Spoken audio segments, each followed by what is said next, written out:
Handling, telephone, call, procedure. Mabuhay! I am Ilani Omi Cavallo from BSHM1A, Hospitality Management student from Northeastern Mindanao State University, Cantilan Campus. I will be presenting to you the process of a telephone call reservation in the front office. In this video, I will be the reservation agent, while my partner, Ms. Mary Grace Cambang, is my client. Please enjoy yourself as you watch our whole video. Thank you.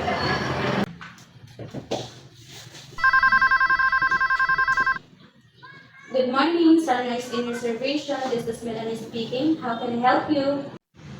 Yes, I'd like to reserve a room for two, please. Before we proceed to the reservation process, may I know who is on the line? I am Mary Grace Cambang. Could you spell your last name for me, please? Sure. C-A-M-B-A-N-G.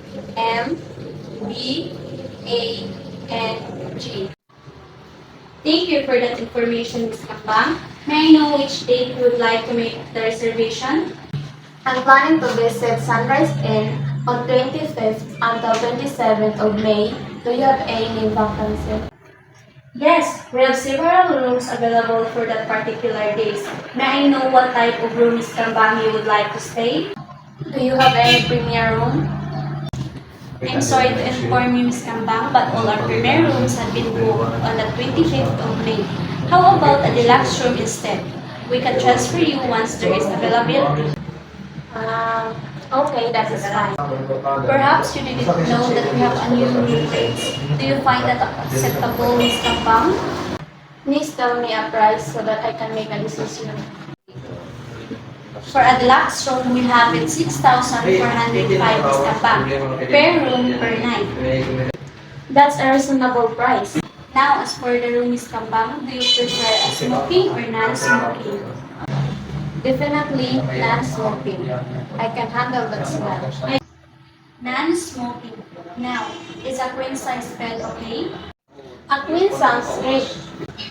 Now, would you prefer a room with a view of sunset? If that type of room is available, I would love to have a sunset view. Great! Would you like to confirm your reservation, Ms. Cambang? Yes, I would like to confirm the reservation. Can I have the name of the person who will be staying, Ms. Cambang? Mr. and Mrs. Cambang. Okay, one second, Ms. Cambang. Your reservation is now verified. So all I need to know is your phone number. It's 097037-52617. Let me repeat that. 097037521617. Okay, Ms. Cambang. How will the bill be seated? Do you accept payment by a credit card? Yes, Ms. Cambang. Now I'll need your credit information to reserve the room for you. What type of card is it? Visa. The number is 95867821. And what is the name of the card holder? Mary Grace Cambang. Alright, Ms. Cambang, your reservation has been made for the 25th until 27th of May for a deluxe room with a queen size and of course with a view of sunset. Our bills will be settled via Visa amounting of 12,810 pesos. Check-in is at 2 o'clock in the afternoon. Is that correct, Ms. Cambang? Yes, that's all correct. We wish to inform you our 6 o'clock policy. Please be advised that you have to check in not later than 6 p.m. Otherwise, the hotel will reserve the right to give the room to waitlisted clients.